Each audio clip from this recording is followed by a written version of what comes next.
So, Ripley has just been released on Netflix, and it is the most recent adaptation of The Talented Mr. Ripley, a book published in the 1950s. Many of you are probably familiar with the 1990s film starring Matt Damon, Jude Law, and Gwyneth Paltrow, which is currently available on Netflix. However, this 8-episode series has given us the most screen time in this world to date. With Andrew Scott as Tom Ripley, I had mixed views about this episode before watching it, but I'll explain what I thought in the video. So let's get started and go over all Ripley had to teach us. Just so you know, this video will include spoilers. Meaning of statues and paintings. The sculptures and paintings that would randomly appear during moments of movement were a key feature of this series that received a lot of screen time regardless of location. The same might be said for animals, such as the cat that was in the hallway. As I watched the show, I spent a lot of time wondering why they were getting so much attention, and it wasn't until after a few episodes that I recognized what I took away from it. I got the impression that even though Tom Ripley was deceiving everyone around him, or at least attempting to, the sculptures and artwork represented the fact that there were eyes monitoring him at all times. Whether it was in the middle of Rome as he attempted to dispose of Freddy's body, the cat in the corridor, or just into vacant lanes, he was never really alone, even when he felt he was. It is symbolic, yet the face expressions on the monuments and artworks correspond to the acts he performed. I also felt that many of the judgments made regarding the photos chosen were related to this. For example, in this shot, the camera may have been tucked behind a corner or low to the ground, giving the impression that he was being watched.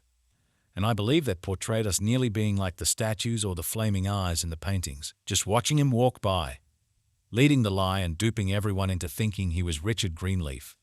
I felt it was a cool, innovative approach that not only connected to the series setting, the artwork at the heart of the show, and the characters, but it also added a haunting edge to the murder that he was carrying out. And he felt he was getting away with it because there were no eyes, but that was not the case. The reveal happens in the conclusion. We saw that at the end of the series, with Ripley having killed the real Richard Greenleaf in episode 3 and also killing Freddie Miles, the police were on his tail concerning the boat that was discovered, and they suspected him of killing Freddie, all while living his life as Richard Greenleaf. In the final episode, he returned to being Tom Ripley because it was much easier for him to become the person who was supposed to have been killed by Richard Greenleaf.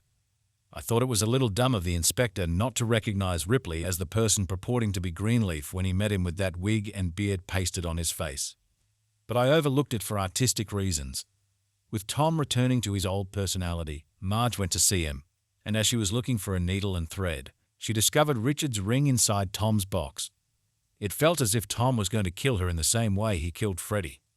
But when she disclosed that she thought Dickie handing Tom the ring indicated he finished things for himself and probably pointed the finger at him as Freddie's killer, Tom put down the ashtray and let her live. Tom loathed Marge, and I believe that having to put up with her was as much of an act as choosing to live as Richard Greenleaf. As we saw, he was pondering killing her while she was on the canal's brink.